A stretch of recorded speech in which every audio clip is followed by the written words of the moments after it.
안녕하세요. 성경을 온전히 알도록 도와드리는 성경의 온도 이재균 전도사입니다. 오늘은 마가복음 4장 1절부터 20절 말씀을 가지고 함께 하나님의 은혜를 나눠보도록 하겠습니다. 저와 함께 본문 읽고요. 본문 내용 함께 알아보겠습니다. 4장 1절부터 함께 읽겠습니다. 예수께서 다시 바닷가에서 가르치시니 큰 무리가 모여들거늘 예수께서 바다에 떠있는 배에 올라 앉으시고 온 무리는 바닷가 육지에 있더라. 이에 예수께서 여러 가지를 비유로 가르치시니 그 가르치시는 중에 그들에게 이르시되 들으라 씨를 뿌리는 자가 뿌리로 나가서 뿌릴새 더러는 길가에 떨어짐에 새들이 와서 먹어버렸고 더러는 흙이 얕은 돌밭에 떨어짐에 흙이 깊지 아니하므로 곧 싹이 나오나 해가 돋은 후에 타서 뿌리가 없으므로 말랐고 더러는 가시떨기에 떨어짐에 가시가 자라 기운을 막음으로 결실하지 못하였고 더러는 좋은 땅에 떨어짐에 자라 무성하여 결실하였으니 30배나 60배나 100배가 되었느니라 하시고 또 이르시되 들을 귀 있는 자는 들으라 하시니라. 예수께서 홀로 계실 때에 함께한 사람들이 12제자와 더불어 그 비유들에 대하여 물으니 이르시되 하나님 나라의 비밀을 너희에게는 주었으나 외인에게는 모든 것을 비유로 하나니 이는 그들로 보기는 보아도 알지 못하며 듣기는 들어도 깨닫지 못하게 하여 돌이켜 죄사함을 얻지 못하게 하려 함이라 하시고 또 이르시되 너희가 이 비유를 알지 못할진대 어떻게 모든 비유를 알겠느냐. 뿌리는 자는 말씀을 뿌리는 것이라. 말씀이 길가에 뿌려졌다는 것은 이들을 가리킴이니 곧 말씀을 들었을 때에 사탄이 즉시 와서 그들에게 뿌려진 말씀을 빼앗는 것이요. 또 이와 같이 돌밭에 뿌려졌다는 것은 이들을 가리킴이니 곧 말씀을 들을 때에 즉시 기쁨으로 받으나 그 속에 뿌리가 없어 잠깐 견디다가 말씀으로 인하여 환난이나 박해가 일어나는 때에는 곧 넘어지는 자요. 또 어떤 이는 가시떨기에 뿌려진 자니 이들은 말씀을 듣기는 하되 세상의 염려와 재물의 유혹과 기타 욕심이 들어와 말씀을 막아 결실하지 못하게 되는 자요. 좋은 땅에 뿌려졌다는 것은 곧 말씀을 듣고 받아 30배나 60배나 100배의 결실을 하는 자니라. 아멘. 신앙생활을 하다 보면 같은 교회에서 같은 말씀을 듣는데도 불구하고 누구는 많은 결실을 맺는 반면에 또 누구는 결실을 맺지 못하고 제자리 걸음을 하는 경우가 있습니다. 저 같은 경우도 청년 때 저는 계속 제자리 걸음을 하고 있는 것 같은데 제 친구들은 계속 성장하는 모습을 보면서 왜 이럴까 참 걱정이 많았고 고민이 많았던 적이 있는데요. 오늘 예수님께서 바로 이 씨 뿌리는 사람의 비유를 통해서 그 이유를 알려주고 계십니다. 결론부터 말하면 바로 마음의 문제라는 것이에요. 마음밭이 중요하다. 말씀을 받아들이는 마음이 어떠느냐에 따라 결실을 맺는 결과가 다르다. 오늘 이야기하고 계십니다. 오늘 본문 함께 좀 보겠습니다. 늘 그렇듯이 예수님이 계신 곳에 사람들이 모여들었습니다. 그러자 예수님이 또 비유로 하나님 나라의 비밀을 알려주고 계시죠. 오늘은 씨 뿌리는 사람의 비유를 통해서 알려주고 계십니다. 비유의 내용은 이렇습니다. 어떤 농부가 씨를 뿌리러 나갔습니다. 열심히 씨를 뿌렸는데 어떤 씨는 길가에 떨어진 거죠. 그러니 그 길가에 떨어진 씨앗들을 새들이 와서 다 먹어버렸습니다. 결실을 맺지 못한 거죠. 또 어떤 씨는 돌밭에 떨어졌어요. 흙이 많지 않은 돌밭에. 어떻게 했습니까? 흙 깊숙이 뿌리를 내려야 열매를 맺을 수 있는데 돌밭에 떨어졌기 때문에 싹이 돋았지만 뿌리가 깊지 않아서 그 싹이 다 말라버리고 시들어 버렸습니다. 다음으로 가시덤불 속에 떨어진 씨앗도 있었던 것 같아요. 씨가 뿌리를 내리고 줄기를 틔웠지만 가시덤불이 그 줄기를 다 가리고 있는 거죠. 햇빛도 가리고 그늘지게 했기 때문에 결국 가시덤불 속에서 자란 씨앗도 제대로 열매를 맺지 못했다고 말합니다. 그리고 이제 마지막 좋은 땅에 떨어진 씨앗이 있었습니다. 그 씨앗은 어떻습니까? 우리가 잘 알듯이 싹이 잘 나고 자라서 30배, 60배, 100배에 이르는 결실을 맺게 되었다라는 이야기입니다. 예수님의 이 비유를 듣고 많은 사람들이 궁금해했어요. 10절을 보니까 예수님 혼자 계실 때 사람들이 와서 그 비유의 뜻을 물었던 것 같습니다. 그러자 예수님께서 그 비유의 뜻을 친절하게 설명해 주시는 거죠. 풀이를 해 주시는 거예요. 어떻게 얘기하십니까? 14절부터 그 비유를 풀어주고 계신데 씨 뿌리는 사람은 말씀을 뿌리는 사람이다 라고 이야기하는 거죠. 하나님 또는 예수님, 어떤 목회자, 또 우리에게 말씀을 전하는 여러 사람이 될 수 있을 것 같습니다. 그렇게 말씀을 뿌리는 사람이 여러 사람의 마음밭 가운데 말씀을 뿌리는데 그 말씀이 돌밭에도 길가에도 가시덤불 속에서도 또 좋은 땅에도 떨어질 수 있다는 것입니다. 첫 번째로 얘기하는 길가에 떨어진 씨앗은 무엇입니까? 15절에 이어서 얘기하고 있죠.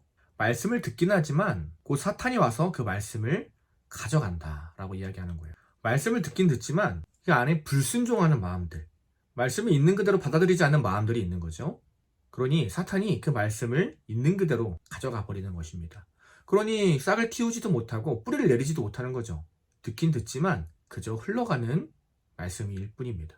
악플보다 무서운 게 무플이라는 이야기가 있죠. 어쩌면 무관심, 들리는 말씀 가운데 하나님께서 계속 내 삶에 역사를 하시는데 아무런 관심 없이 무감각하게 교회에 와서도 말씀을 듣는 그 시간 가운데에서도 어떠한 생각 없이 가만히 있는 그 마음, 어쩌면 하나님께서 가장 불쌍히 여기시는 마음일 수도 있다는 것이죠.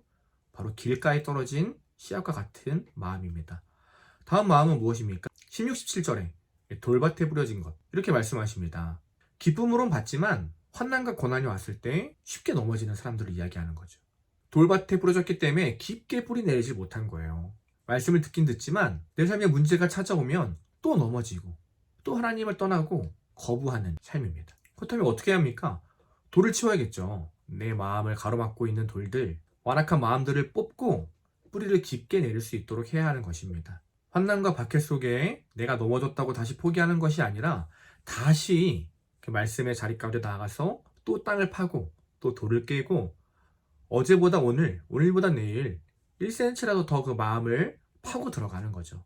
그렇게 파고 파다 보면 내 안에 완악한 돌들이 깨지고 더 깊게 뿌리가 내리고 결국에는 그 뿌리를 통해서 아름다운 열매를 맺게 되겠죠. 포기하지 않은 마음이 중요할 것 같습니다. 그리고 계속해서 내 마음을 파고 또 파고 하나님의 말씀의 자리를 계속 붙들고 그 자리에서 내가 넘어지더라도 하나님 앞에 넘어지겠다. 계속해서 그 자리 가운데 씨름하는 그 마음들 우리 안에 필요할 것 같습니다. 또 다음 세 번째 마음은 무엇인가요? 가시떨기에 떨어진 것을 얘기하고 있죠.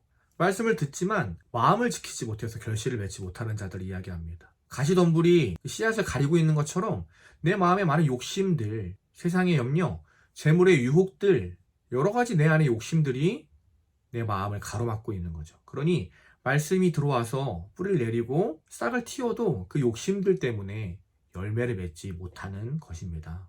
앞서 돌밭에 떨어진 씨앗과는 다르게 외부적인 환경의 요소가 아니라 내 마음을 지키지 못해서 열매를 맺지 못하는 경우를 이야기하고 있는 것이죠. 그리고 마지막 네 번째죠. 좋은 땅에 떨어진, 옥토에 떨어진 씨앗을 이야기하고 있습니다. 앞에서 이야기했던 이 세 가지 경우와 반대되는 것이겠죠.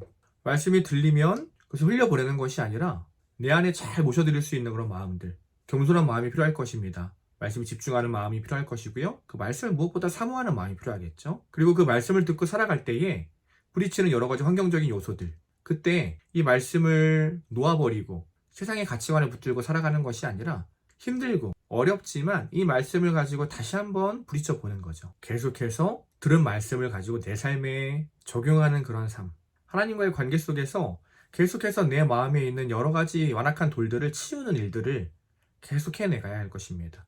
그리고 다음으로 말씀을 들을 때마다 올라오는 나의 욕심들, 부딪히는 내 마음들, 말씀은 말씀대로 듣고 또 내 욕심은 내 욕심대로 붙들고 살아가는 것이 아니라 말씀이 들어왔다면 이제 내 마음은 버려야겠죠.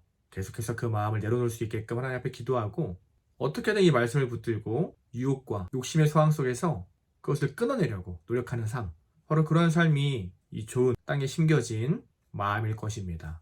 하나님께서 말하는 좋은 땅이라는 것, 이 좋은 마음밭이라는 것은 결국 겸손한 마음이겠죠? 순종하는 마음일 것입니다. 우리는 어떤 마음밭을 가지고 있습니까? 아직도 내 마음밭이 좀 괜찮은 줄 알고 나에게 희망을 두고 살아가고 있진 않나요? 계속해서 들리는 말씀에 이 말씀보다는 내 생각이 더 좋은 것 같은데, 이 말씀은 지금 내가 처해진 환경 가운데는 답이 되지 않는 것 같은데, 어쩌면 분주한 내 삶 때문에 이 말씀을 그냥 흘려보내며 살아가고 있지는 않습니까? 그런 삶은요, 결실을 맺지 못한 삶이다 오늘 말씀하고 계십니다. 하나님의 말씀을 듣는 것보다 더 중요한 것은요, 그 말씀을 듣고 받아들이고 결실을 맺어야 하는 것이겠죠. 오늘 본문 한 줄로 요약하면 이렇게 될 것 같습니다. 하나님의 백성들은 들은 말씀에 순종하여 삶으로 열매를 맺는다. 하나님의 백성은 들은 말씀에 순종하여서 삶으로 열매를 맺는 사람들입니다.